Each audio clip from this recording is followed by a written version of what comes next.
humans, but it can also be fun for the whales. So every day here, we try to do different things to make their days variable, give them things to interact with. And this is called enrichment. So whether it's a kayak, jello, different toys, tactile touch from trainers, these are all different things that beluga whales can enjoy.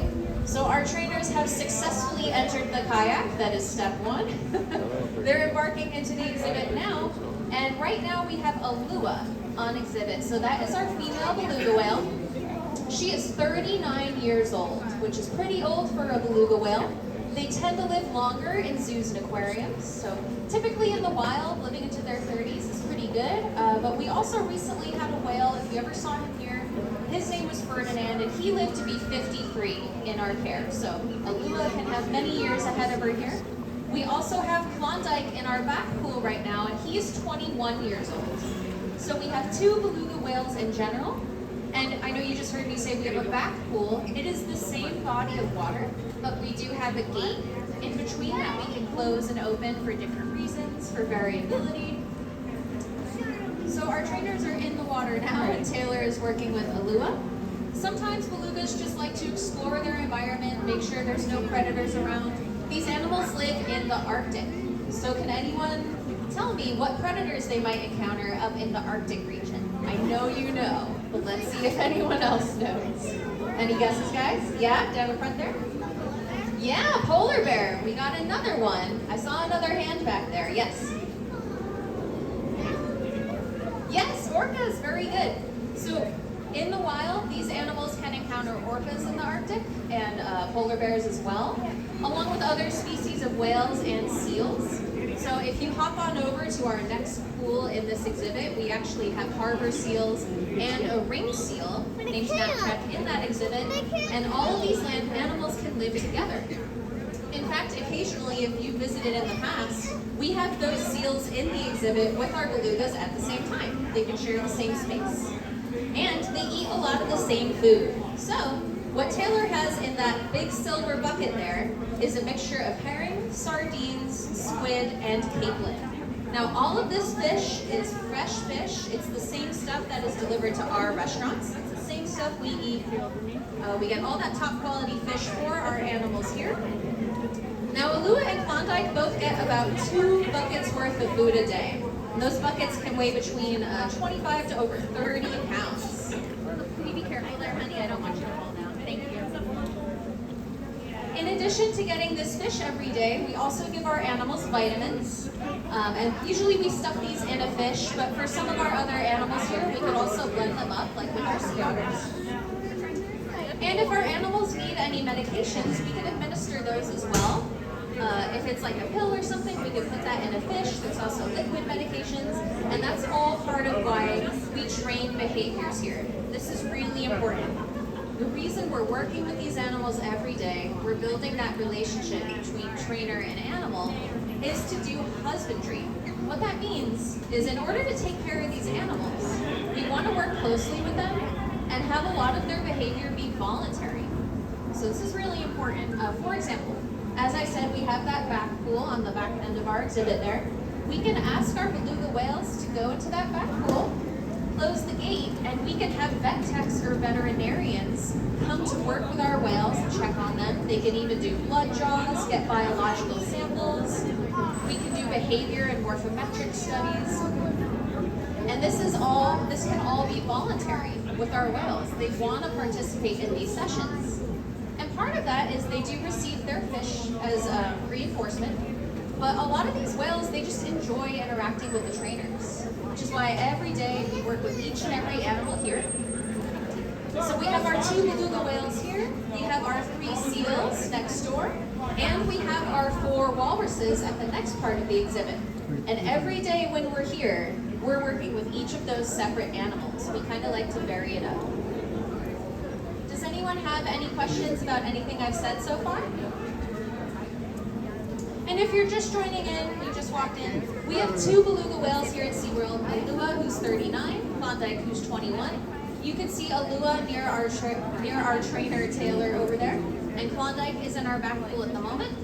We have a couple of our trainers in a kayak right now as a type of enrichment for Allua. We're kind of curious to see if she'll come on over and inspect us.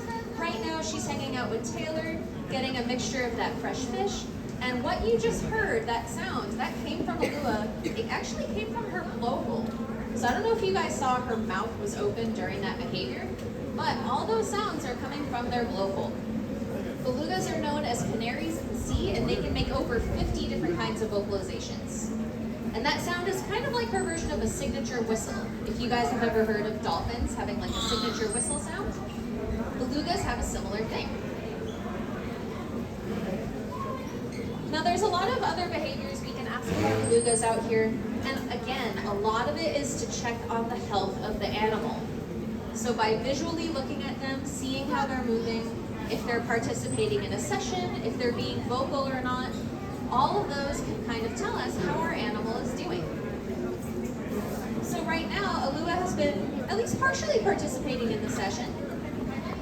And that's all we can ask. It's up to her if she wants to participate or not. But when we do work on those behaviors, we can reinforce it with that fish. Or belugas also enjoy tactile touch. So you might see our trainer rubbing her melon or the top of her head, doing tongue pats, patting the side of her body if she's in a lineup. And this is all reinforcing for beluga whales. Is this anyone's first time here seeing belugas in person?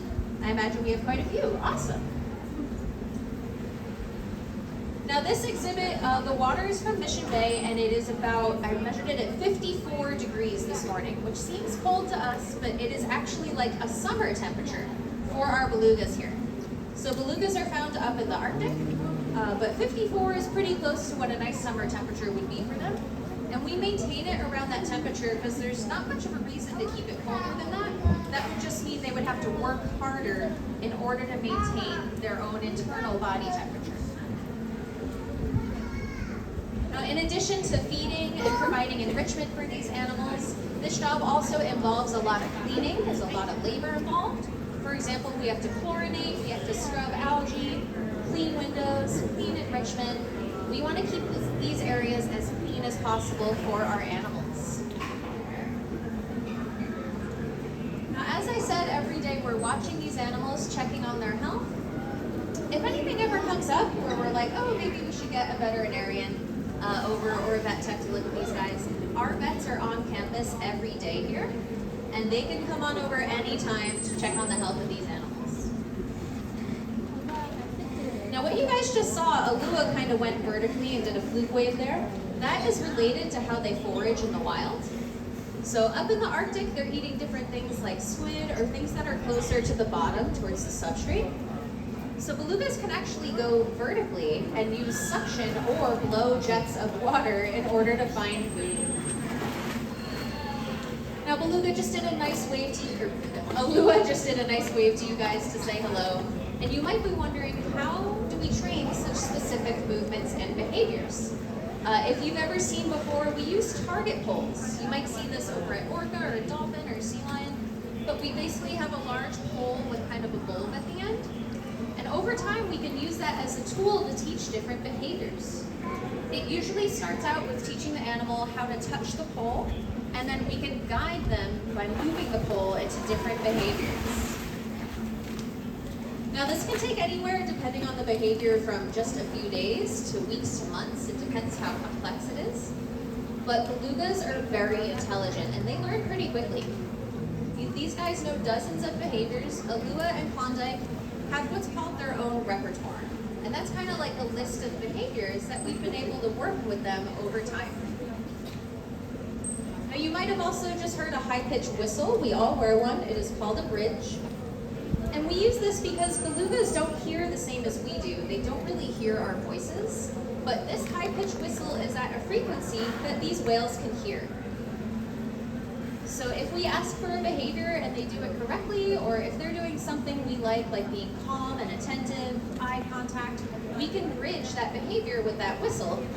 And the reason it's called a bridge is it bridges the gap of time between the behavior and the reinforcement. So when they hear that whistle, that whale knows, oh, I did the correct thing, that was good. And it can be followed by fish, it can be followed by another behavior, tactile touch, a toy, anything they might find reinforcing.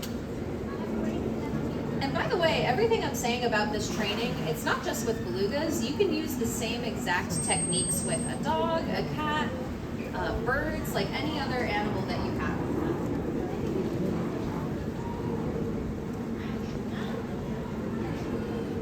All right, guys, I am open to any questions in the crowd. If you are wondering about what we do every day with these whales, any of our animals here at Arctic, we also work with the otters.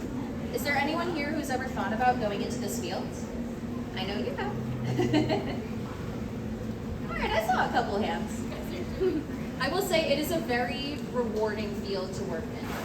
We get to build our relationship with each one of these animals every day. And when you get to train new behaviors, see their progress, and actually see them get excited when something clicks and they perform a new behavior, that's really rewarding for us as trainers as well. Do you have a question?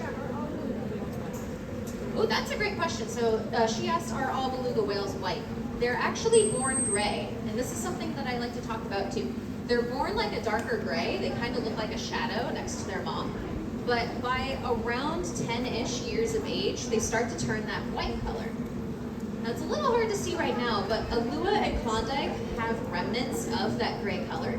So each whale, it's kind of partially how you can tell them apart too. They'll have remnants of that gray color on different parts of their body. Now in Allua's case here, she has some gray eyeshadow. They often have gray kind of on the edges of their body too, like their flukes as well. Klondike particularly, he has gray edges on his flukes. So you can kind of see that eyeshadow now I was talking about around her eye. They tend to get some on the top of their melons as well. And you can actually see Allua is moving that melon I just mentioned. And that is an important part of their echolocation. Have you guys heard of echolocation before? Yeah, I know at least somebody here in the crowd has. So dolphins, whales, belugas, they all use that echolocation to find their way around. It's similar to how bats use sonar. And how they do this is belugas can use fluids in the top of their head to create different clicks. They bounce out into the environment, bounce back into their lower jaw, and they form kind of like a mental map of their area. Oh, beautiful. So we call that behavior a bow, and they can jump out of the water like that. But as I was saying with the echolocation, it can be helpful for them to find their way around. I want you guys to think about it for a second. If they're in the Arctic, ice is rapidly forming and rapidly melting. Their landscape is constantly changing. So by using that echolocation, they're able to tell, even from far away, where there's different channels they can travel through, where the ice has built up. So that's actually a really important part of how these animals survive in the wild. You might also notice that belugas don't have a dorsal fin, but rather they have what's called a dorsal ridge. And Allua is showing you that now on her back there. It's also kind of gray in color, like I was mentioning. But they have what's called a dorsal ridge. Scientists believe that part of the reason they don't have a dorsal fin is because of that rapidly forming and melting ice. That dorsal fin could get in the way and potentially trap them in an icy area. But that dorsal ridge can actually help them kind of break chunks of ice as well. And this is part of what makes them different from dolphins. So they do look somewhat similar to dolphins. They are whales, but they are not that closely related to dolphins. They are in a different family, more closely related to narwhals. So they don't have a dorsal fin. They're all white in color. Their head, their melon, is a lot larger than a dolphin's, and their teeth are very different. So while dolphins have conical teeth, belugas actually have peg-shaped teeth, so very different. Now you might have also just seen Taylor do kind of like a double tap. That is another way we can tell our animals that they did a correct behavior in addition to that whistle. All right, I'm gonna hang around here for another couple minutes. If you guys have more questions about what we do here in the day or anything else, please feel free to ask me. My name is Jackie. You can see the belugas again in the next window over. We have harbor seals, a ringed seal, and 4 walruses that you guys can all see today. So enjoy the rest of your day and enjoy Inside Look. Thank you.